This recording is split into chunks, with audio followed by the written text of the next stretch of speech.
Saham SIDO akhirnya merilis laporan keuangan kuartal 3-nya hari Kamis tanggal 24 Oktober kemarin. Dan satu hari setelahnya, SIDO juga langsung ngumumin bakal bagi dividen interim kinerja bulan Januari sampai bulan Juni di bulan Oktober tahun 2024 nanti dengan nominal sebesar Rp18 per lembar sahamnya. Saham SIDO ini cukup dikenal karena tren growth kinerjanya yang sempat patah ya. Sejak tahun 2022, kinerjanya memang selalu tertekan terus nih. Tapi kabar baiknya, di update tahun 2024 ini sepertinya ada tanda-tanda mulai kembali growth lagi nih. Seperti apa update kinerjanya di laporan keuangan terbarunya dan gimana nih valuasi sahamnya? Dan apakah punya potensi buat kembali all time high lagi? Yuk tonton videonya terus sampai selesai.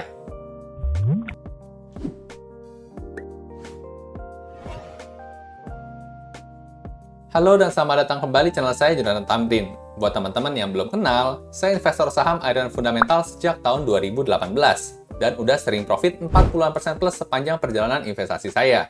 Saya suka teknik fundamental ini karena bisa ngasih keleluasan waktu profit nih, tanpa perlu mantengin grafik saham setiap hari.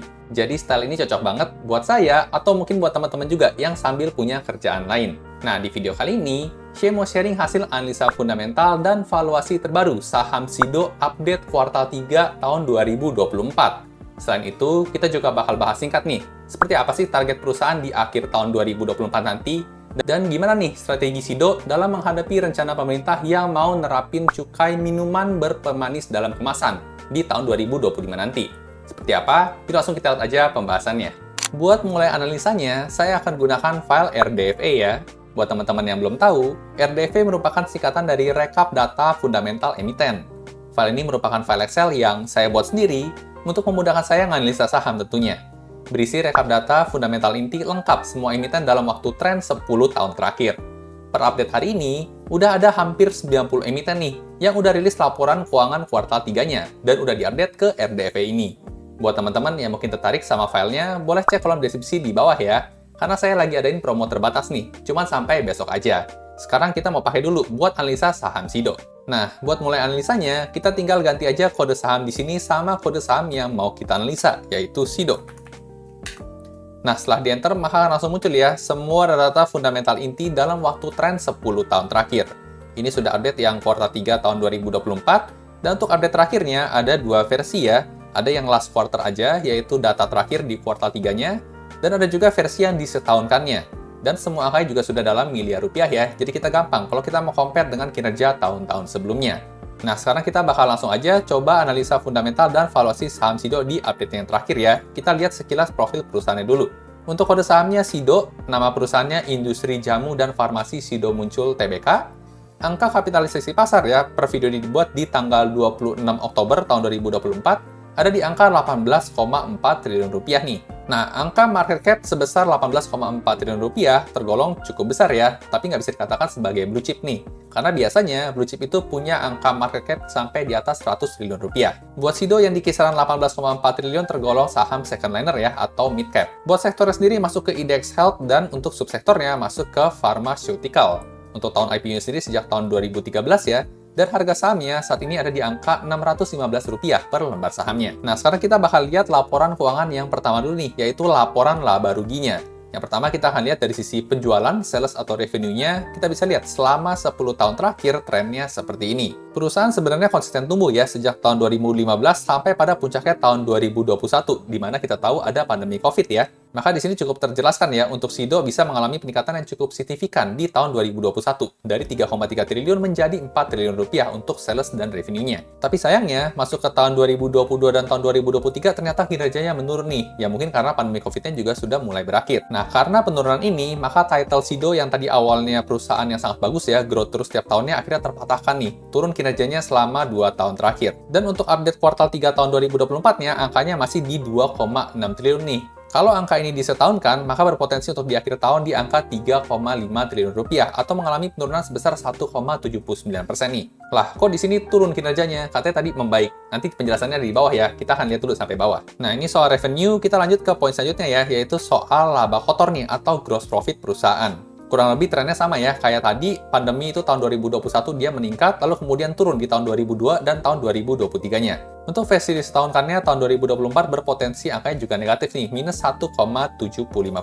Nah, oke, di sini kita coba lanjut dulu ya ke pecahan selanjutnya ke laba usaha nih, atau laba operasinya. Nah, di sini secara tren juga sama ya, tertingginya di tahun 2021, tapi di sini mulai ada yang menarik, di mana angka disetahunkannya tahun 2024 berpotensi lebih tinggi nih dibandingkan dengan kinerja tahun 2023-nya, yaitu berpotensi naik sebesar 8,5%. Dari 1,1 triliun menjadi 1,29 triliun. Nah, ini artinya perusahaan cukup sukses ya melakukan efisiensi biaya nih, sehingga meskipun salesnya tadi ada potensi turun, tapi untuk laba operasinya bisa potensi naik. Nah, sekarang kita lanjut lagi ke poin yang paling menarik ya buat investor, yaitu soal laba bersihnya. Nah, sini juga sama ya, tertinggi tahun 2021, tapi untuk tahun 2024 yang disetahunkan punya potensi plus lebih tinggi nih, yaitu sebesar 9,13%. Dari 951 miliar menjadi 1 triliunan. Nah, dengan begini, kurang lebih di tahun 2024 posisinya ada di antara tahun 2002 dan tahun 2023 ya. Tapi menurut saya udah mulai bagus lah ya. Trennya udah nggak lanjut turun, dia udah mulai stay, bahkan mulai trennya membaik nih, ke arah positif lagi. Nah, ini soal net profit, sekarang kita lanjut lagi ya ke pecahannya, kita lihat beban bunga atau beban keuangannya nih.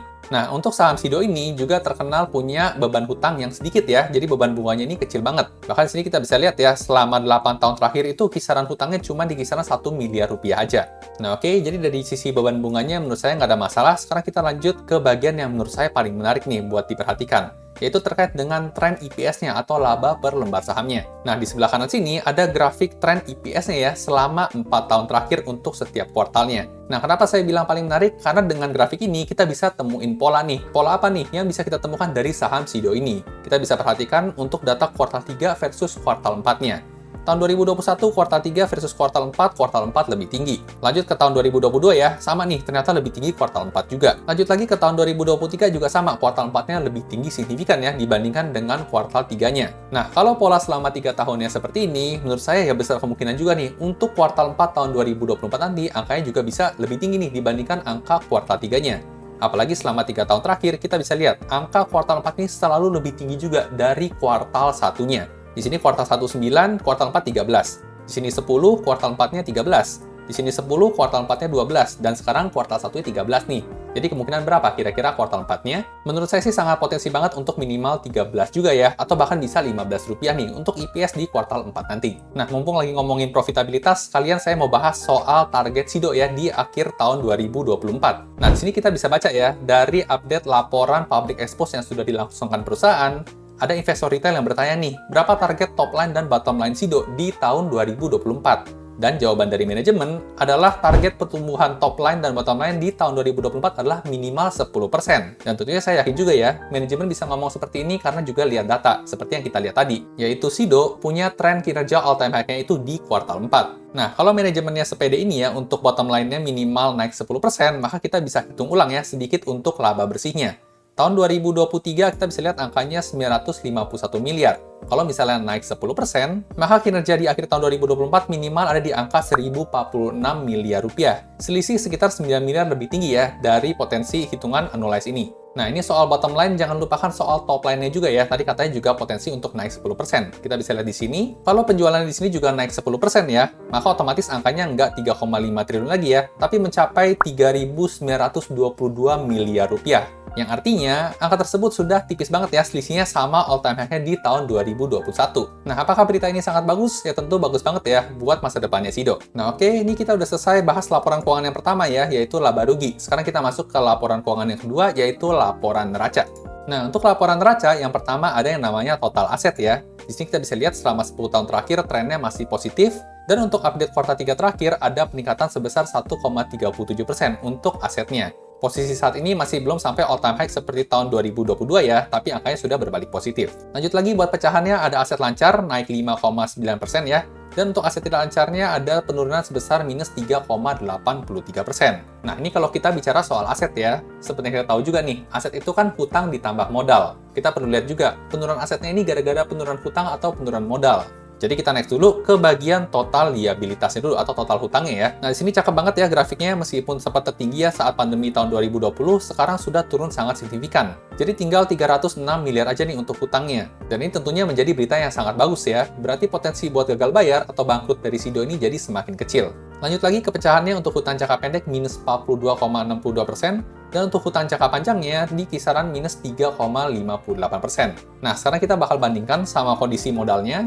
Dan ternyata untuk modalnya ini mengalami peningkatan ya sebesar 7,44%. Jadi sudah terkonfirmasi ya, kalau penurunan aset tadi ya untuk aset tidak lancarnya itu turun karena adanya penurunan dari tingkat hutang, bukan dari penurunan modal. Oke, jadi sampai sejauh ini masih good banget buat Sido. Sekarang kita lihat dari sisi komposisi uang kas perusahaan. Untuk uang kas perusahaan ada peningkatan sebesar 17,84% ya. Dan untuk posisi ini kita bisa lihat kurang lebih di rata-rata ya selama 10 tahun terakhir. Jadi nggak ada masalah buat jumlah uang kasnya. Lanjut ke bagian piutang lancar ya. Untuk tahun 2024 ada penurunan sebesar 20,44%. Nah, tapi untuk penurunan ini adalah update yang terakhirnya aja ya, kuartal 3. Jadi ada potensi untuk balik naik lagi nih sampai nanti kuartal 4 tahun 2024. Nah, sekarang kita lanjut lagi ya ke bagian persediaan perusahaan nih. Ada mengalami peningkatan sebesar 28,17%. Nah, untuk persediaan ini sih idealnya nggak terlalu banyak tapi nggak terlalu dikit ya. Karena kalau kebanyakan itu kesannya kayak barangnya nggak laku, numpuk di gudang. Jadi idealnya sih nanti sampai akhir tahun 2024 bisa lebih kecil lagi ya. Jangan sampai all time high lah. Nah, lanjut lagi ke tren selanjutnya, kita bakal lihat tren BVPS-nya ya, atau book value per share-nya. Nah, di sini kalau kita lihat trennya di tahun 2020 sempat anjlok ya, dari 204 ke 107. Tapi tenang aja, ini bukan gara-gara penurunan kinerja, tapi karena adanya stock split ya di tahun 2020 1:2 buat saham Sido. Jadi otomatis untuk nilai bukunya jadi setengahnya juga. Nah, ini masih bagus ya, naik 7,44%. Sekarang kita bakal lihat rutinitas bagi dividennya nih. Sido rutin apa enggak? Kalau kita lihat data di sini, ternyata Sido termasuk saham yang rutin bagi dividen ya. Selama 10 tahun terakhir nggak pernah bolong. Nah, untuk kinerja tahun 2023 yang dibagikan di tahun 2024 ya, itu finalnya di angka Rp18 per lembar sahamnya. Dengan ada info dividen tadi ya, yang saya sudah jelaskan di awal, kalau nanti bulan November bakal bagi dividen lagi, otomatis jadi nanti akan bertambah ya, dari 18 ditambah 18 lagi, yaitu totalnya nanti kurang lebih di Rp36 juga nih per lembar sahamnya. Nah, jadi cukup oke ya, untuk dividennya seenggaknya nggak turun, dia stagnan di kisaran Rp36 per lembar sahamnya. Nah, oke, jadi seperti ini ya, untuk update kondisi neraca Sido di update-nya yang terakhir. Sekarang kita bakal lihat laporan yang terakhir dari laporan keuangan, yaitu laporan arus kas. Kita pindah aja ke bagian laporan arus kas di sini. Nah, buat laporan arus kas ada 3 komponen ya. Yang pertama ada arus kas dari aktivitas operasi atau CFO ya, cash flow from operation. Ada juga yang dari aktivitas investasi, dan ada juga dari aktivitas pendanaan. Kita bakal lihat satu-satu, kita mulai dari yang pertama dulu. Nah, kalau kita lihat tren selama 10 tahun di sini ya, angkanya selalu positif terus ya, dan lumayan gede-gede juga. Dan ini merupakan hal yang bagus nih. Kenapa? Karena kalau angkanya positif, itu tandanya uang lebih banyak masuk dibandingkan yang keluar di tahun tersebut. Kita sebagai pemilik bisnis kan pengennya perusahaan kita cuan ya, lebih banyak duit yang masuk dibandingkan yang keluar.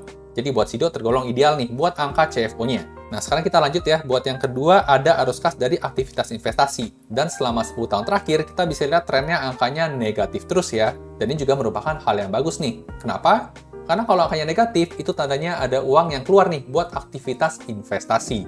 Dan seperti yang kita tahu, tujuan dari investasi itu kan baik ya, memberikan keuntungan buat perusahaan di masa depan. Jadi buat Sido bisa dikatakan juga hampir ideal ya, hampir setiap tahunnya itu angkanya negatif buat CFI-nya. Lanjut lagi untuk poin yang ketiga, ada arus kas dari pendanaan. Dan seperti kita bisa lihat di sini ya, selama 10 tahun terakhir angkanya konsisten negatif terus dan gede-gede. Karena kalau CFF angkanya negatif, itu tandanya perusahaan lebih banyak lunasin hutang nih dibandingkan nambahin hutang. Atau mungkin perusahaan juga rutin bagi dividen, itu akan dicatat negatif nih di angka CFF ini. Nah, jadi bisa dikatakan untuk Sido CFF-nya juga tergolong ideal ya. Untuk arus kas, tiga-tiganya ideal, jadi sangat bagus banget. Nah, sekarang kita lanjut gimana dengan kondisi rasio-rasio keuangannya ya, apakah masih bagus juga? Nah, untuk rasio keuangan yang pertama ada yang namanya profitability margin ya. Yang warna hitam paling atas ini adalah margin laba kotor atau gross profit margin. Yang tengah adalah margin laba usaha ya, atau operating profit margin, dan yang paling bawah adalah margin laba bersih, atau net profit margin. Kurang lebih polanya sama ya, kayak profitabilitas tadi. Sempat tertinggi di tahun 2021, di mana angka net profit marginnya mencapai 31%, lalu kemudian turun ke 29 dan ke 27, dan sekarang posisinya sudah berbalik naik lagi ya, balik ke angka 30%-an lagi. Nah, angka net profit margin sebesar 30%-an ini menurut saya hal yang bagus banget ya. Jarang-jarang bisa perusahaan punya net profit margin setinggi ini. Ini ibaratnya kalau perusahaan menjual tolak angin ya sebesar 100 juta, maka laba bersih utuhnya itu sebesar 30 juta. Jadi memang gede banget marginnya. Nah, kita lanjut lagi ke bagian rasio keuangan yang kedua, ada yang namanya ROE ya, atau Return on Equity. Kita bisa lihat tren selama 10 tahun terakhir tertingginya di tahun 2021 mencapai 36,3%. Dan untuk tahun terakhirnya mengalami sedikit perbaikan ya dari tahun sebelumnya di 28,5%. Jadi udah mulai membaik tapi masih jauh ya dari all time high-nya nih di 36,3%. Nah, meskipun belum balik all time high, tapi angka 28,5% ini tergolong tinggi. Jadi bisa dikatakan sebenarnya Sido juga cukup efisien ya mengelola modal mereka. Nah, ini rasio profitabilitas ya. Sekarang kita bakal lihat rasio hutangnya nih, sehat apa enggak. Nah, di sini kita bisa lihat ya untuk tren rasio DER ya, debt to equity ratio selama 10 tahun terakhir angkanya semakin lama semakin turun nih. Dan ini merupakan hal yang bagus banget. Karena kalau angka DER ini semakin kecil, ya berarti tingkat hutang perusahaan itu semakin kecil juga ya. Semakin rendah kemungkinan perusahaan buat gagal bayar atau bangkrut. Bahkan sekarang cuma 0,08 aja nih. Atau tingkat hutang perusahaan cuma totalnya 8% dari modalnya aja. Lanjut kita ke bagian cash ratio ya. Posisi terakhir sangat bagus banget, sudah jauh dari atas angka 1 ya di 3,69. Lanjut ke current ratio juga jauh banget dari angka 1 di 8,26. Sangat sehat banget. Lanjut juga ke quick ratio ada di angka 6,29 juga bagus banget, angkanya meningkat dari tahun kemarin. Dan untuk rasio interest coverage ratio ya, atau kemampuan perusahaan membayar hutang berbunga juga bagus banget. Angkanya jauh dari 1, bahkan sini sudah sampai 1000-an ya. Jadi nggak ada istilah lah, Sido ini bakal bangkrut atau gagal bayar karena nggak ada utangnya. Lanjut ke rasio keuangan yang terakhir, kita lihat secara dividen yield-nya ya. Nah, kita bisa lihat selama 10 tahun terakhir konsisten membaikkan dividen, dan untuk yield-nya kita bisa expect di kisaran 3-5%-an ya untuk rata-rata tahunannya. Nah, apakah dividen sekitar 4%-an ini bagus buat kita hold saham Sido buat ambil dividennya? Menurut saya sih biasa aja ya. Bahkan menurut saya bakal lebih oke kalau memang teman-teman mau ambil dividennya, ya mending di obligasi aja ya. Untuk returnnya kurang lebih sama, tapi secara resiko udah jauh lebih rendah dibandingkan saham. Jadi saham Sido ini memang bukan dividen stock ya, tapi bolehlah buat dapat uang jajan dikit-dikit. Nah, oke, jadi sekilas kita udah analisa lengkap ya kondisi fundamental di update yang terakhir. Sejauh ini masih menarik banget ya, kinerjanya mulai membaik lagi, dan kemudian angka-angkanya juga masih pada bagus juga. Nah, tentunya yang menjadi pertanyaan sekarang adalah soal harga sahamnya ya. Apakah harga saham Sido sekarang tergolong under value ya, murah? Harga wajar, apa udah kemahalan nih atau over value? Nah, buat jawab pertanyaan itu, kita perlu lihat rasio valuasi ya. Ada juga di sini, kita sekarang lihat rasio valuasinya dulu. Nah, di sini ya, rasio valuasi kita coba klik. Nah, buat rasio valuasi ada beberapa, kita akan masuk yang pertama dulu ya, yaitu rasio PBV atau price to book value. Nah, sebelah kiri sini kita bisa lihat ya, tren PBV selama 10 tahun terakhir. Nah, buat teman-teman yang belum familiar ya, cara baca PBV itu umumnya kita berpatokan pada angka 1 nih. Kalau lebih tinggi dari angka 1, itu semakin over value, dan semakin rendah dari angka 1 berarti semakin under value atau semakin murah. Nah, kita bisa lihat ya, Sido ini tertingginya pernah di angka 7,5 yang tergolong over value. Dan posisi saat ini pun juga masih di angka 5-an ya, yang tergolong over value juga. Nah, tapi kalau kita lihat di sini ya, Sido selama 10 tahun terakhir nggak pernah nih nyentuh angka 1. Kenapa? Karena ya memang secara fundamental Sido itu tergolong yang bagus ya. Yang namanya saham bagus biasanya memang nggak pernah dihargain murah. Nah, jadi di sini saya ada dua strategi ya. Strategi yang pertama adalah membandingkan dengan kinerja 5 tahunannya. Lalu kemudian strategi yang kedua adalah membandingkan dengan angka 1. Karena saham Sido termasuk saham yang berfundamental bagus ya, maka strategi yang cocok menurut saya adalah strategi yang membandingkan rata-rata 5 tahunannya. Sekarang kita coba baca ya. Untuk average PBV selama 5 tahunannya di angka 6,23, sekarang ada di 5,07. Yang artinya, angka 6,23 ini sedang terdiskon sebesar 18,6%.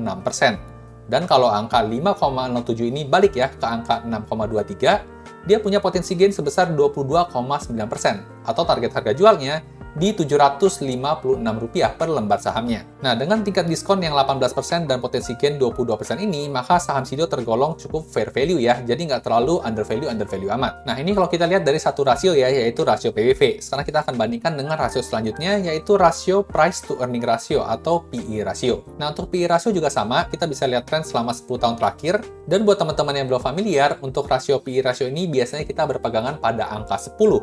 Semakin tinggi dari angka 10, semakin over value, dan semakin rendah dari angka 10 biasanya semakin under value. Nah, kembali lagi, saham Sido merupakan saham yang memang bagus ya secara kinerja, jadi memang biasanya tidak divaluasi murah. Pernah tertingginya di angka 25,86 ya, dan sekarang di angka 17,78. Sama juga ada dua strategi ya, membandingkan average 5 tahunannya, dan membandingkan dengan angka 10. Dan dengan alasan yang sama juga, menurut saya lebih cocok kita pakai analisa yang perbandingan 5 tahun terakhir. Rata-rata 5 tahun terakhir ada di angka 20,26 ya, sekarang di 17,78, berarti sedang terdiskon sebesar 12,2% dan punya potensi gain sebesar 13,9%. Atau target harga jualnya di Rp701 per lembar sahamnya, yang otomatis tergolong fair value juga ya di sini. Nah, jadi untuk dua rasio sudah mengatakan saham Sido ini ternyata saat ini masih fair value aja. Kalau masih belum puas, kita bisa lanjut ke rasio selanjutnya ya. Ada price to earning growth ratio, kita langsung singkat aja, angkanya fair value juga di sini.